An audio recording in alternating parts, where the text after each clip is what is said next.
오늘 설교 제목은 그날에입니다.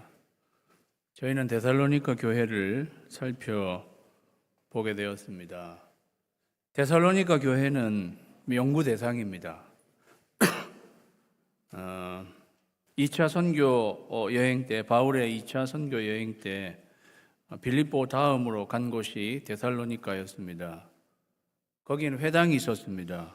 회당이 있다는 건 유대인들이 많이 있다는 것을 의미합니다. 거기서 3주 동안 복음을 증거했는데 많은 사람들이 예수님을 믿고 바울 선교 일행을 이렇게 따르게 되었습니다. 그들은 아마도 야손이라고 하는 사람의 집에서 교회가 개척되고 모임을 하게 되었는데 3주밖에 되지 않았어요. 그런데 시기하는 유대인들이 조직 폭력배를 동원해가지고 야손의 집을 덮쳤습니다.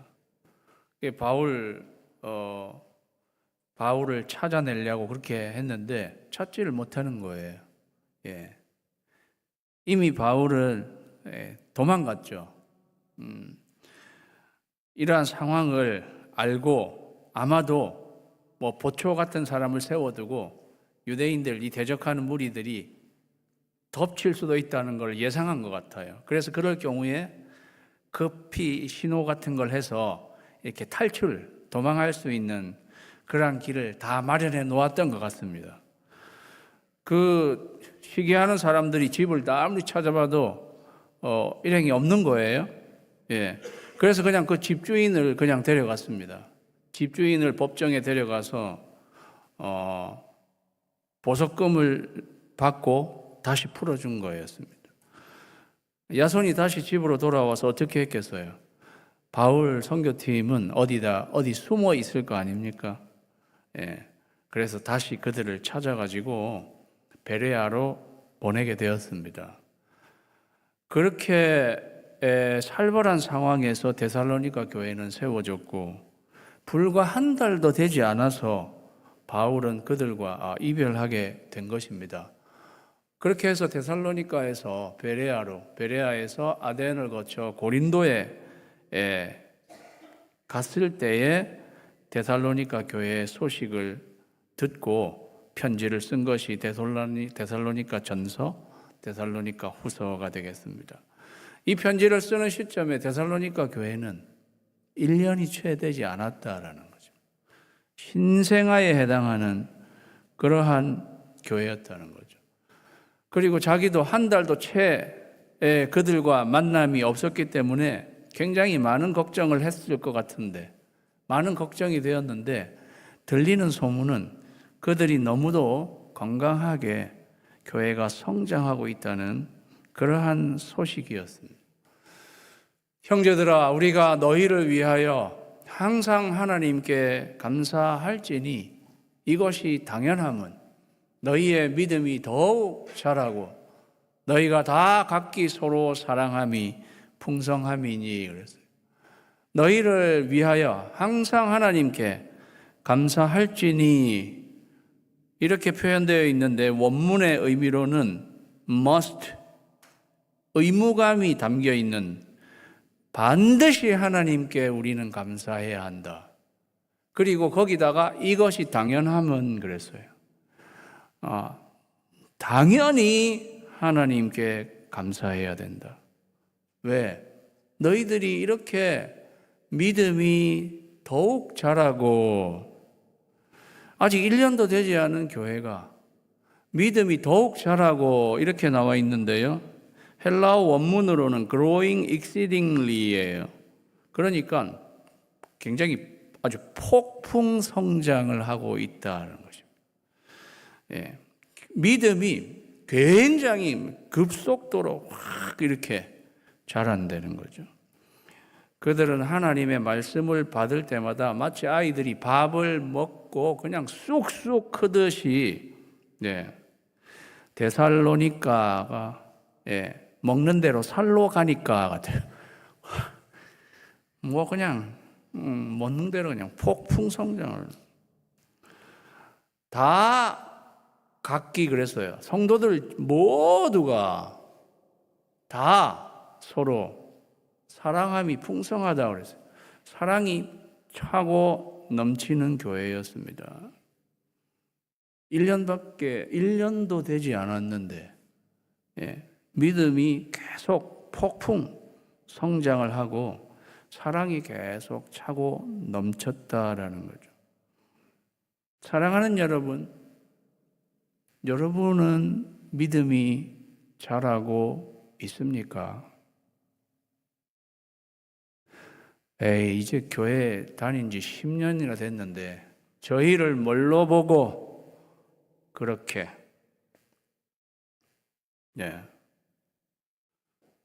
데살로니가 교회 성도들의 믿음은 계속 ing 자라고 있었습니다. 중요한 거는 교회를 얼마나 오래 다녔느냐가 중요한 게 아니다라는 거죠. 지금도 믿음이 자라고 있느냐가 중요하다는 것입니다. ing입니까? 아니면 done입니까? 나는 식당에서 밥 다 먹고 나면 I am done, 저는 끝났어요. 여러분의 믿음은 ing 계속 자라는 아니면 done, 더 이상 정지되어 있는 것. 영어에 stagnant이란 말이 있죠. 정체, 딱 거기서 그대로 멈춰 있는. 여러분은 어떠한 상태이십니까? 바울은 이미 얻었다 함도 아니요 이루었다 함도 아니고 표대를 향해서 지금도 뒤에 한 일은 다 잊어버리고 내가 쌓아놓은 거, 내가 알아왔던 거 이런 것도 다 잊어버리고 표대를 향해서 달려간다라고 이야기했습니다. 여러분은 그리스도 예수의 장성한 분량에 이르기까지 우리는 성장해야 한다는 거죠. 데살로니가 교회 1년도 되지 않은 이 교회 우리가 배워야 하는 것입니다. 그런데 바울은 너희들이 1년도 되지 않았는데 이렇게 믿음이 계속 자라고 사랑이 차고 넘쳐서 너희에게 너무 감사하다고 이렇게 하지 않았어요. 바울은 그들에게 감사한 것이 아니고 하나님께 감사했습니다. 반드시 하나님께 감사하고 하나님께 당연히 감사를 드려야 한다. 이 말씀 안에 들어있는 의미가 무엇일까요? 그것은 너희가 이렇게 믿음이 폭풍 성장을 하고 사랑이 차고 넘치게 하는 것도 하나님이 하시는 것이다. 그래서 하나님께 감사를 당연히 드려야 하는 것이다. 그렇게 말하고 있는 것입니다. 다 같이 읽겠습니다. 시작. 하나님이 이루신다고요. 자라나게 하시는 하나님 뿐이시라고 그랬어요. 너희가 이렇게 자라나는 것도 심는 이와 물 주는 이는 아무것도 아니로되 오직 자라나게 하시는 하나님 뿐이니라. 하나님이 이렇게 자라나게 해 주신 것이다. 하나님이 이루어 주신 것이다. 너희 속에 착한 일을 시작하신 이가 그리스도 예수의 날까지 이루실 줄을 확신하노라. 이루시는 분은 하나님이시라는 거죠. 그래서 하나님께 감사하라는 것입니다. 우리 교회는 42주년이 되었습니다. 42주년에 지금의 모습처럼 이렇게 되었는 것이 우리 교회 우리들의 자질과 본바탕이 아주 훌륭해서 이렇게 된 걸까요? 데살로니가 교회 성도들이 이렇게 폭풍적으로 성장하고 사랑이 차고 넘치게 된 게 그들의 자질과 본바탕이 썩 괜찮아서 그렇게 된 것일까요? 아니, 하나님께서 그렇게 이루어 주신 것이다. 하나님께서 하신 것이라는 거죠. 그래서 저희들은 감사의 계절에 하나님이 이루어 주신 줄로 생각하고 감사하는 여러분이 되시기를 주님의 이름으로 축원합니다. 형제, 그러므로 너희가 견디고 있는 모든 박해와 환난 중에서 1년밖에도 되지 않았는데 너희가 견디고 있는 모든 박해와 환난이라고 그래요. 박해 하나만 있어도 힘들 것 같은데 거기다가 환난까지 있어요. 그런데 우리말로는 이렇게 단수로 적혀 있는데 원문은요 다 복수로 되어 있어요. 박해들 플러스 환난들이에요. 아니 그러니까 이건 너무한 거 아닙니까? 하나님 1년도 채 되지 않은 이 교회에 어떻게 이렇게 사나운 이리들이 여전히 득실거리고 모든 박해와 환난 중에 이렇게 신생아 교회를 이렇게 두시는지요. 예. 생각할수록 연구 대상이에요. 그 중에서도 너희 인내와 믿음으로 말미암아 놀랍습니다. 아니 예수님을 믿고 안 지가 1년도 되지 않은데 이렇게 어려움 속에서 인내와 믿음으로 그거를 극복해 나가고 있는 데살로니가 교회 성도들. 예. 뭐지 궁금해요. 천국 가면은 데살로니가 교회 성도들이 어떻게 생겼을까 궁금할 정도로 인내와 믿음이 동전의 양면처럼 같이 나옵니다. 믿음은요, 진정한 믿음이 있는 사람은 꼭 인내로 갑니다. 진정한 믿음이 있는 사람은 끝까지 참는 인내로 간단 말이죠. 그래서 정말 진정한 믿음이 있느냐 아니냐를 판별할 수 있는 방법은 끝까지 참는 인내가 있느냐를 보면 우리가 알 수 있습니다. 너희가 그러한 모든 박해와 환난 중에도 참으면서 인내해 가면서 극복하고 있는 것, 그거를 내가 하나님의 여러 교회에서 내가 자랑하고 다닌다는 거예요. 2차 선교 여행이기 때문에 이미 이전에 바울은 많은 교회들을 이미 세웠습니다. 빌립보 교회도 세워져 있고 터키 쪽에는 비시디아, 안디옥, 루스드라, 이고니온, 더베 그런 교회들이 이렇게 세워져 있는데 가는 곳마다 내가 너희를 자랑하고 그리고 로마 제국은 우편 제도가 되게 발달하고 사람들의 왕래가 굉장히 잦았기 때문에요.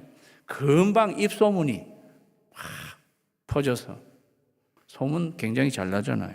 빨리 자랑한다는 거예요.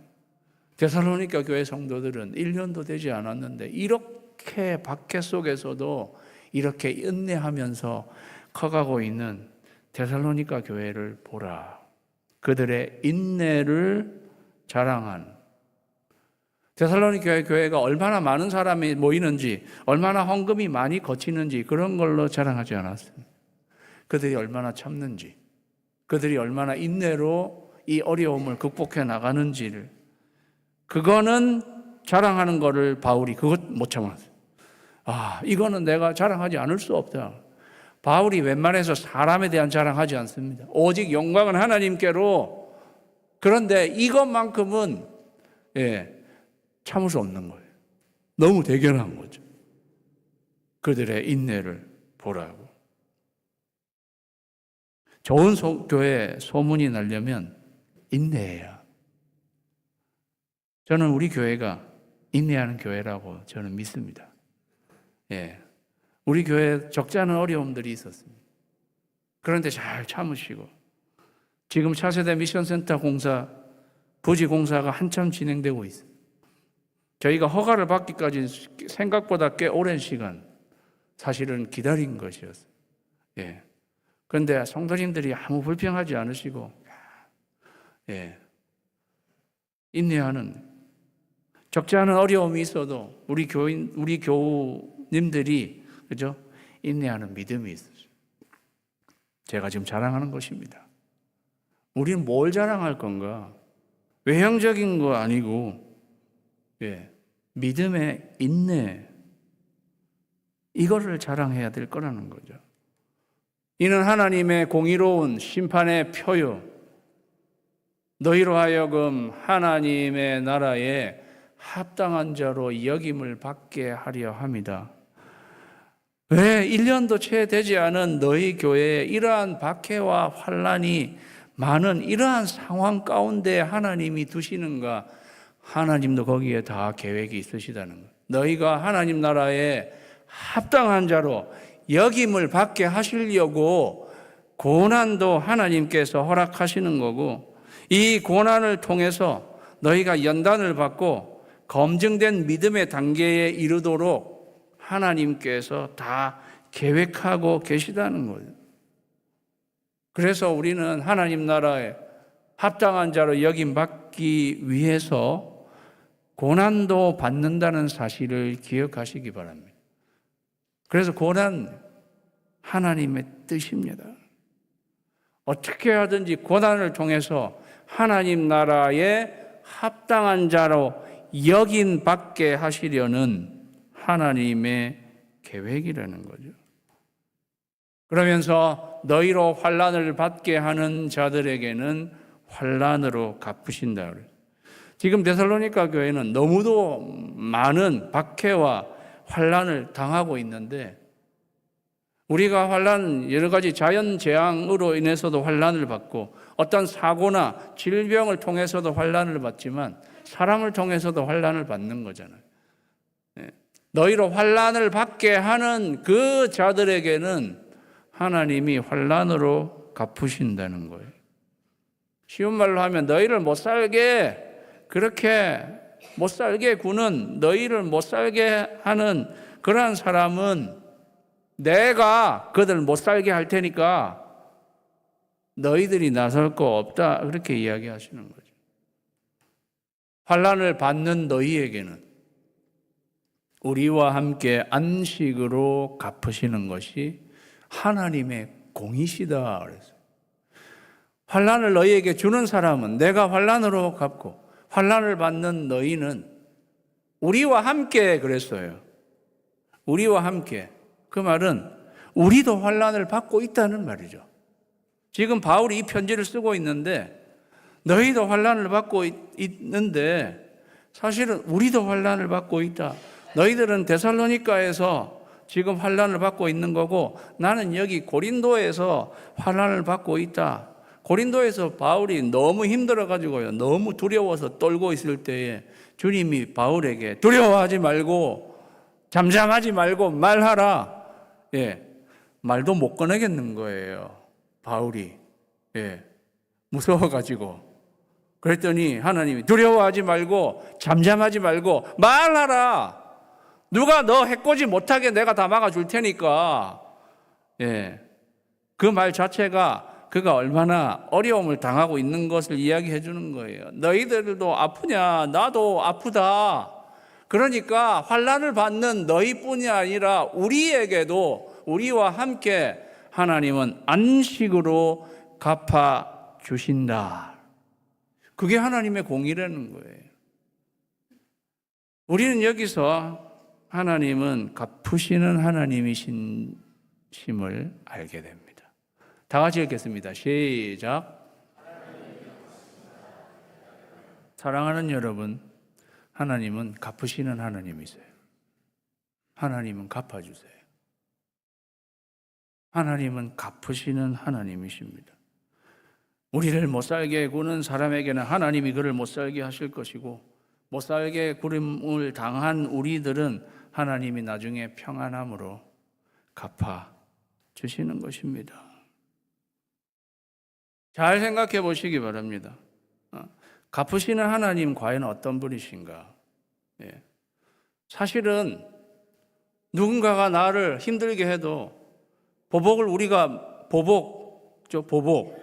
보복하는 것도 우리가 사실은 인간적으로 생각하면 우리가 보복을 해야 되는 거죠. 그죠? 누가 나를 힘들게 해요. 나에게 환난을 줘요. 그래서 내가 어려움이 생기면 나중에는 언제 저 사람에게 보복을 해야 되는 게 우리죠. 그리고 우리는 힘들어졌어요. 그러면 우리에게 보상을 해주는 사람들도 사실은 그 사람들이어야 합니다. 그 사람들이 우리를 힘들게 했기 때문에 사실은 그 사람들 때문에 우리가 힘들어져서 우리에게 보상을 해 줘야 할 사람도 그 사람들인 거죠. 그런데 하나님은 우리가 보복하게 하시지 않으시고 하나님은 그들이 우리에게 보상하게 하지 않으시고 하나님이 보복하시고 하나님이 우리에게 보상하신다는 거예요. 왜 그렇습니까? 우리가 보복을 하거나 보상을 하는 것은 의로우신 분만 하실 수 있는 거예요. 의로우신 분만 하실 수 있는 거예요. 그래서 하나님이 환난으로 갚으시고 안식으로 갚으시는 이 일은 하나님만이 하실 수 있는 것입니다. 공의로운 하나님만이 제일 완벽하게 갚으시는 하나님이시라는 거죠. 그래서 그 하나님은 살아계시고 그 하나님은 우리에게 간섭하시고 하나님은 우리의 삶에 개입하시고 우리의 삶에서 갚아주시는 하나님, 보상해 주시는 하나님이십니다. 그게 하나님의 공의입니다. 그러니까 사랑하는 여러분, 네가 누구한테 보복해서 갚을 일이 갚아주고 싶어도 네가 하지 말라고 하나님이 말씀하시는 거예요. 그냥 너는 참으라고. 네가 보복하는 것보다 내가 보복하는 게 훨씬 네 속이 시원할 거다. 그렇게 이야기하시는 거예요. 예. 그리고 그 사람이 너에게 보상해 주는 것보다 내가 너에게 보상해 주는 것이 훨씬 더 큰 것이다 라고 말씀해 주시는 거죠. 그래서 사랑하는 여러분, 하나님이 갚아주실 때까지 기다리는 여러분 되시기를 주님의 이름으로 축원합니다. 기다리라는 거예요. 기다림은 아주 역동적인 믿음입니다. 그냥 가만히만 있으면 되는 거가 아니고 하나님이 갚으시는 하나님이라는 것을 철저하게 믿는 사람만이 기다릴 수 있는 것입니다. 주 예수께서 자기의 능력의 천사들과 함께 하늘로부터 불꽃 가운데에 나타나실 때에 그러면 언제 하나님이 갚으시는 건가요? 하나님은 하나님의 시간에 갚으시겠지만 최종적으로 그날에 주 예수께서 자기의 능력의 천사들과 함께 하늘로부터 불꽃 가운데에 나타나실 때 그날 예수님 재림하시는 날 하나님의 공의가 실현된다고 했는데 7절 하반절부터 주 예수님으로 나옵니다.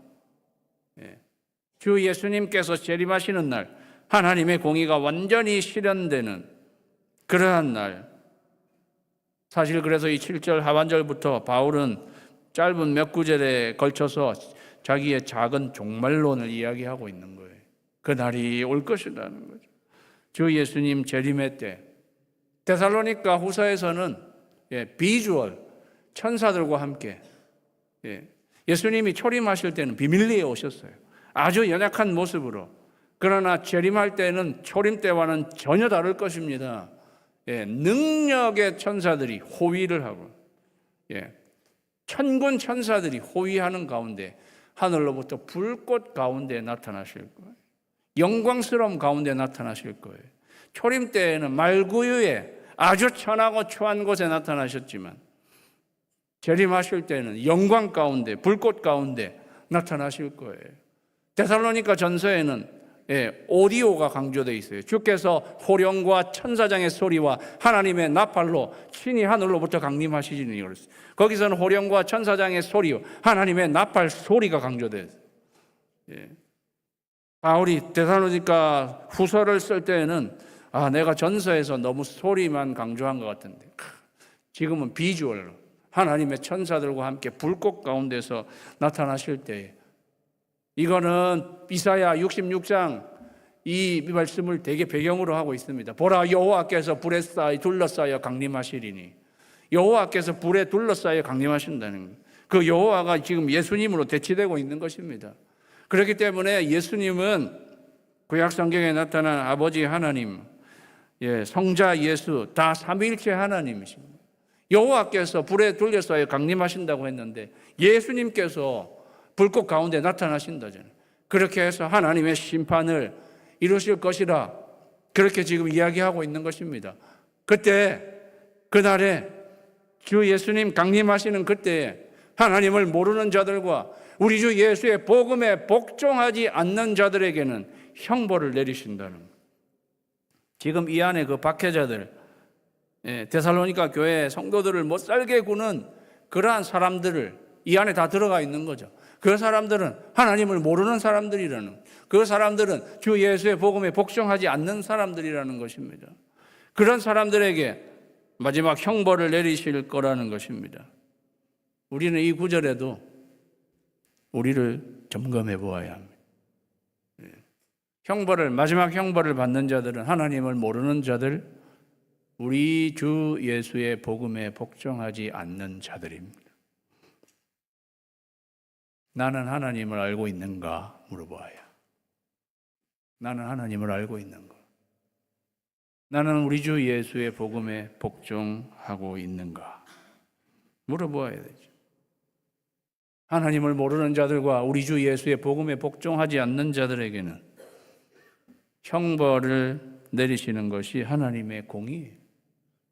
이런 자들은 주의 얼굴과 그의 힘의 영광을 떠나 영원한 멸망의 형벌을 받으리로다. 영원한 멸망의 형벌을 받으리로다. 주님이 강림하실 때 그 주님의 면전에서 처방당하는 거예요. 쫓겨나가는 거예요.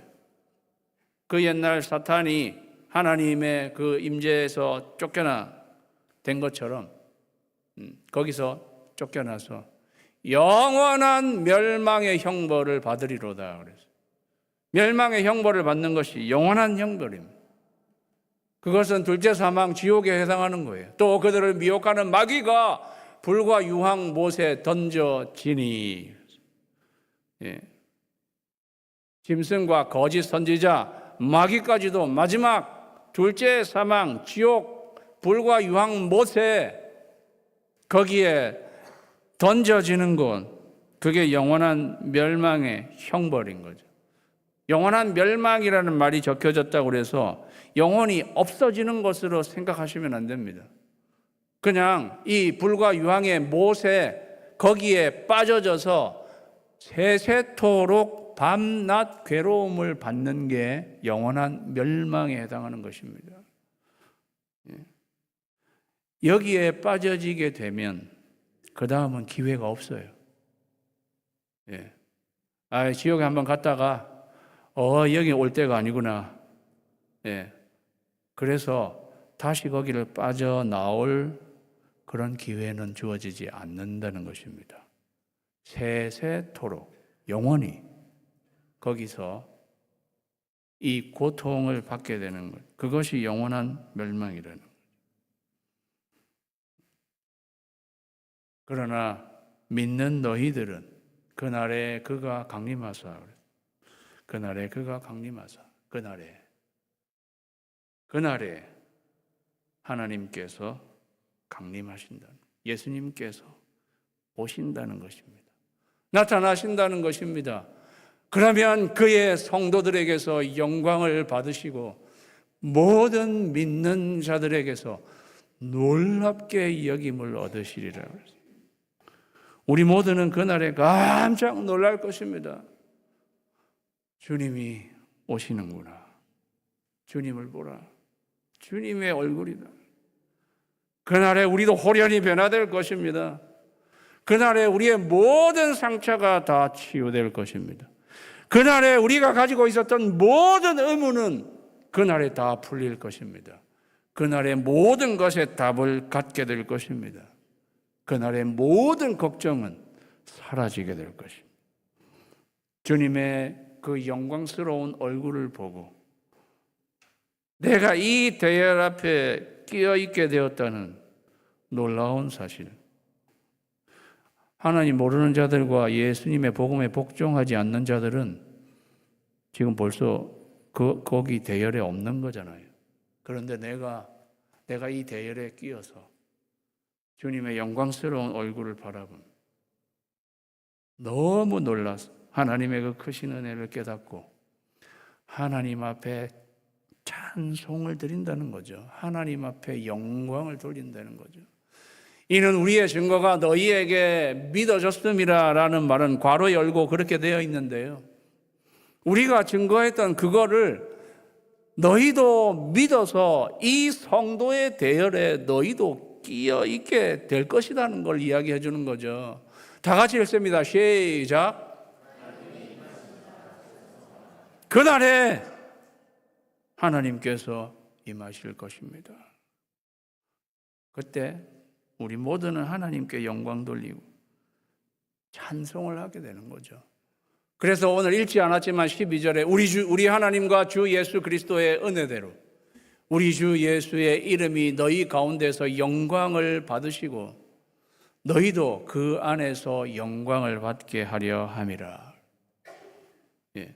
우리가 그 성도의 그 대열에 끼어서 하나님께 영광 돌리고 찬송하게 될 때에 그것 자체가 우리에게도 영광이 된다는 것입니다.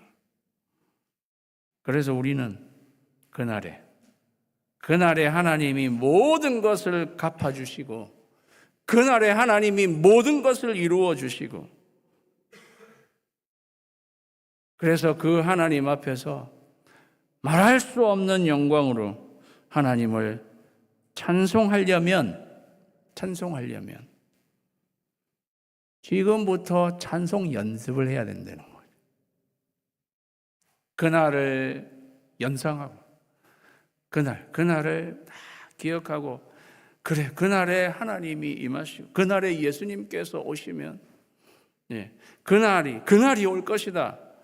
그리고 그날에 나는 하나님께 영광 돌리고 찬송하게 되는 그날이 올 것이다라는 생각하고 그러면 지금 어려운 게 있고 억울한 일이 있더라도 하나님이 그날에 다 갚아주실 것이기 때문에 기다리고 지금도 그 하나님을 미리 당겨서 찬송하고 그렇게 나가는 저와 여러분이 되시기를 주님의 이름으로 축원합니다.